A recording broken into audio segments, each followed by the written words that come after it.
Hey everyone, welcome to another installment of Color Mixing with Chris. I'm Chris Arp and we are here at Createx Colors studio. And today we're going to talk about yet another candy color. And this one is a little different. We actually had, again, another request with regards to mixing a pink, a candy pink specifically. And if you guys are familiar with our Candy 2.0 line, you know we do have Sunset Magenta, and really that's the closest we have in terms of a pink red shade. But it is a very rich color, and it kind of has more of that blue shade, kind of a red hue to it once you get past that pink, which is the initial application. One way you could alleviate that would be to really overextend that color, but still you're still going to kind of layer that and get more of a red shade color, a richer color. So in order to do this, we kind of played around, we came up with some different ideas, we did a little test spraying, and we figured out that mixing our Sunset Magenta and our fluorescent pink together actually do a really good job at balancing each other and still maintaining the transparency of a candy, right? That's the entire purpose of this, is to be able to build color up and still see through it, not have it's semi-opaque or even an opaque color, because then you kind of wash that out. It works really well. We still kind of have the same light stability between both products. You know, fluorescents, we always say, are constantly in a state of degrading, so they are going to fade a little bit, and our candies still are, you know, even though you're mixing them with our UVLS product, you still kind of have a limited outdoor and direct sunlight constantly in terms of the shelf life. But we found that works really well, and it's really one way. It's kind of a little unconventional in terms. I'm sure we're going to get all kinds of questions on this and why we're mixing it, but this is not. I mean, this is not necessarily the way that if you were doing something massive, but it could certainly work for you in terms of the project that you're doing if you wanted this particular color. So the way this is going to work is we're going to mix 4 to 1, and this time it's actually 4 parts of our fluorescent pink to 1 part Sunset Magenta. And it seems like a lot, but again, side by side, you can see, again, our candies are super concentrated and the fluorescents are certainly on the weaker side. So again, that's why this works well, is because these colors are very transparent by themselves, you know, without having any kind of a filler to create opacity. So that's why it works really well. When you spray this thinner, it doesn't have a like grainy kind of a stippled effect. So they complement each other really well. So what we're going to do is get right into it, and actually we'll go ahead and mix. So we're going to do 4 parts to 1. So I'm going to go, that's the start of the mix, right? So that's right off the bat. I'm going to go right to my 4 on my cup. So we go 4 right there. And then to the 1 with the candy. And again, we always recommend straining any of these products, especially the candies. If you're straining it, use a 125 micron strainer. That's what we're using. So what I'll do is I'll go ahead and mix these together, and I'll strain it afterwards.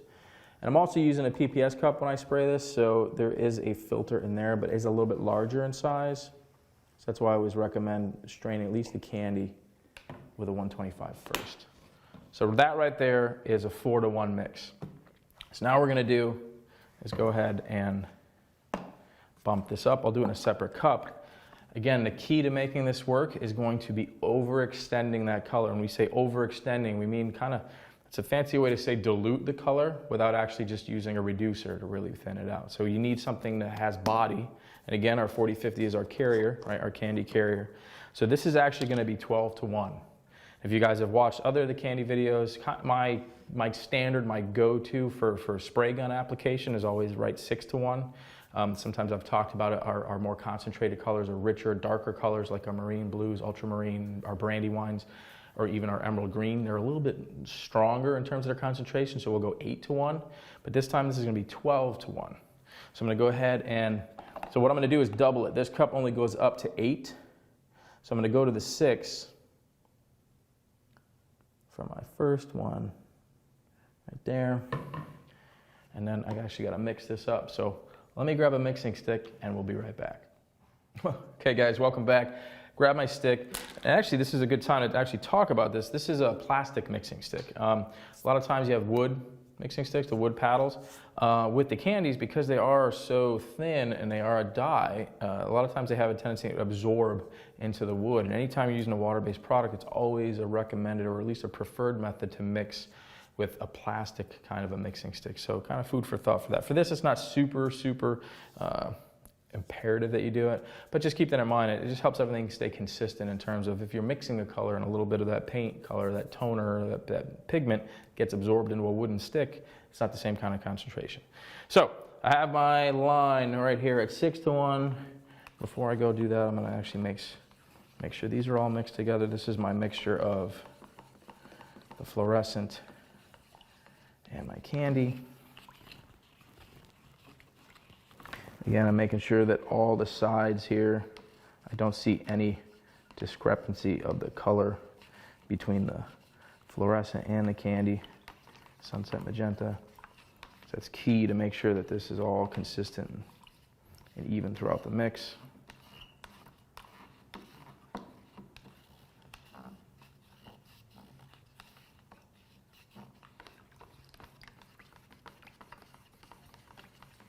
Okay.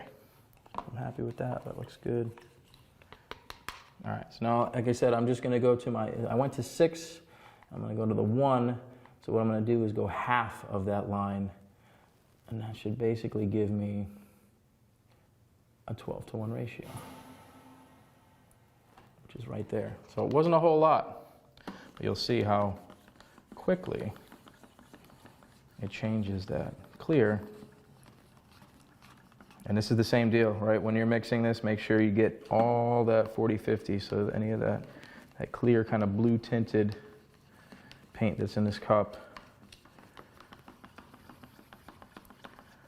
And like we've mentioned before in the other candy videos that we do, we say always let this sit for about 10 minutes before you're ready to spray. Really let everything marry together and get acclimated.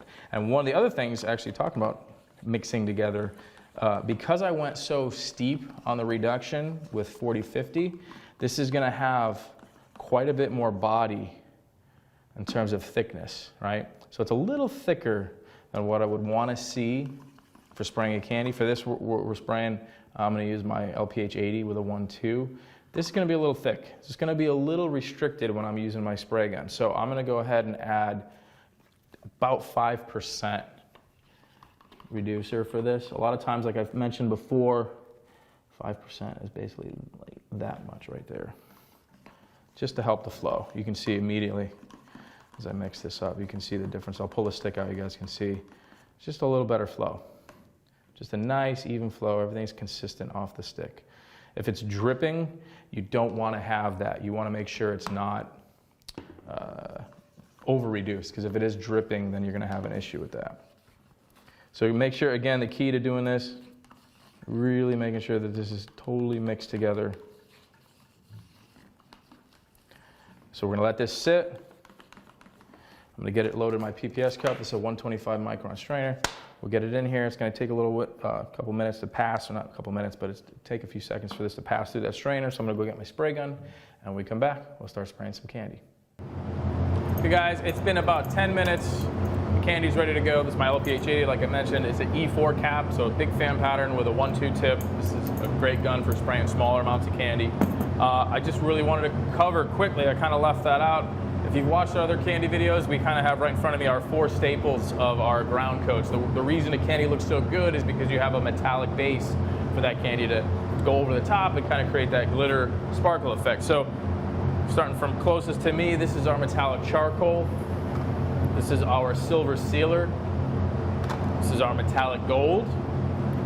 And this is our metallic white coarse. So those will be the 4. If you watch the other candy videos we do, we kind of always stay with these 4 bases. So I'll wheel this little table right out of the way, and we'll start spraying some candy.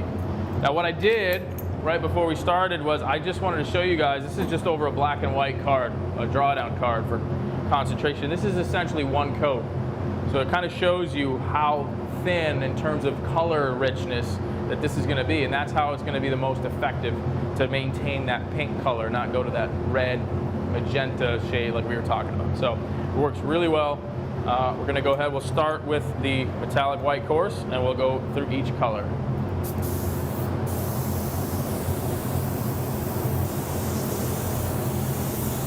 Nice and even, same distance. I got about a 50% overlap. So every pass is halfway over my last pass, 50% overlap.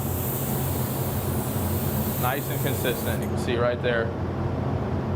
Nice and even with no blotch. That's exactly what you're going for. That first coat is paramount in terms of the consistency, because if there's any kind of discrepancy in that first coat, any kind of issue, you're gonna see it all the way through to your last. This is over the gold.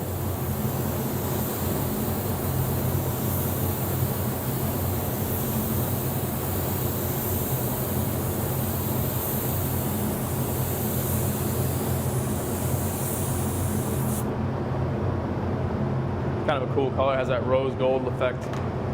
This is our silver sealer.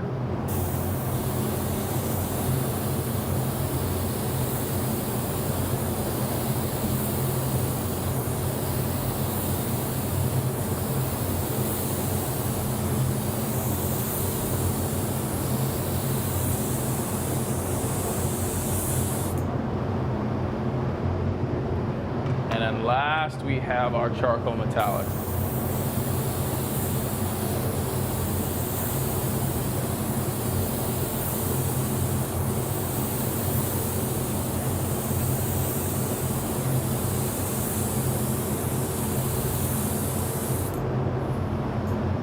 All right, we'll let these dry up about 10 minutes. Again, I don't know if you have seen the other videos. I keep talking about other videos. The key to this and the key to your success when you're spraying candies, along with all of our paints, is to make sure these are totally dry between coats. So you want this to be 100% dry. It should be dry to the touch. So if it feels a little sticky, just wait a little bit longer, and that's going to be more beneficial to you in the long run. So the key to making everything work is dry between coats. So we're going to let this blow for a little bit, about 10 minutes. We'll come back, we'll do our second coat. We'll probably do 4 coats over all these, so we'll see you guys in a little bit.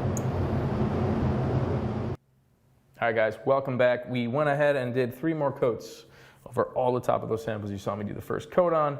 And right before I go ahead and put a 2K top coat over this, a 2K clear, which is, by the way, a clear coat that we recommend for all of our candies. A 2K is really going to give you that depth and that ultimate shine that you really need to have to see the true effect of that candy. So don't be alarmed also if you don't really see the full effect in terms of that metallic that's underneath these until you put that top coat over it, and that's really going to just make everything just sparkle and dance. So real quick before we go, we'll go through each one of these. This was the metallic white coarse, right? 4 coats over that. This was a color that actually surprised me. It looks really cool. This was over the metallic gold. So 4 coats over a metallic gold. Really cool how this turned out. And I actually have a sample here at the end. I kind of had 2 that I just did 2 on, but this is our silver sealer. Very close to the metallic white, right? But a little bit darker, only because of the nature of the silver, right? So really the metallic white coarse and the silver are gonna be real similar, with the silver being slightly darker than a metallic white coarse. And then we have the dark end of the spectrum. That's our metallic charcoal, our wicked metallic charcoal. And then at the end here, I just had another gold shape, and I just did 2 coats over the gold, right? So this is 2 coats of the same color over the gold. So here it is over gold with 4 coats. But you can really see the difference in color. I thought this was just, again, I was really surprised at how this looked, and it kind of has that really cool kind of a rose gold kind of effect to it. Really pleasantly surprised at what this looked like after spraying it. So again, just that 2 coat kind of has, you still have the shimmer of the gold and a little bit of that pink tone. So I'm going to clear this one up as well just to see what it looks like. But really cool. I thought that was really cool. So kind of a happy accident in terms of figuring something out that might be used down the road. But speaking of being used, real quickly again, I just want to kind of emphasize and stress that keep in mind we're using 2 products really at a tint strength, right? So the fluorescent is kind of, like I mentioned earlier, is already kind of weak in terms of the concentration, and that tint strength is going to actually cut it down even more. The fact that we are mixing with the UVLS is going to help with an added benefit of the UV blocker that's in there. But in the long run, realistically, this is something that would be better suited for smaller projects, like I kind of mentioned, like RC car bodies, or even cosplay type stuff like that. Something that isn't going to be constantly being bombarded, you know, by outdoor light. So if this is going to be something that I was going to do on a motorcycle or a car or something like that, again, I kind of come up with a different scheme. Maybe have a base coat that I would have more of like a magenta color or like a pink, light pink, and then candy over the top of that to kind of get the same effect. But in terms of a candy that's kind of easy to spray and easy to spray over different bases and get different colors, this is certainly the ticket for that when we kind of figured this out. But again, it's just better suited for limited UV exposure in terms of that, just to kind of keep that fade to a minimum. So I am going to go ahead and mix up a little bit of 2K clear, and when we come back, we'll have these guys outside, and we'll do a little bit of a show and tell again outside in the sun. You can really see what these are going to do with that clear outside in the light. So stick around, we'll be right back. All right, guys, we are outside. We had to wait one day. We had a pretty gnarly day yesterday, so we had to wait a day for some sun. But here we go outside. This is our metallic white course, our silver sealer, the charcoal metallic. There's all 4 coats and 2 coats of 2K urethane top coat. A little bit of our actually American Icon clear. Love that stuff. We've been using it quite a bit lately. Really digging it. And I left out the 2 golds just because these by themselves are really cool. It's this light one that I did the 2 coats on. Kind of washes out in the sun, but you really get that side cast. It kind of has that pink kind of a tone to it, like a rosy gold. Really cool color. It's kind of one of those happy accidents like I talked about. It just kind of came out really, really cool. Really different from what I expected it to look like over gold, and here it is with 4 coats. So again, guys, really cool effect. Really easy to do. Just a simple ratio. So for this episode of Color Mixing with Chris, I am Chris Arpin. We're here at Createx Colors, and we'll see you guys next time.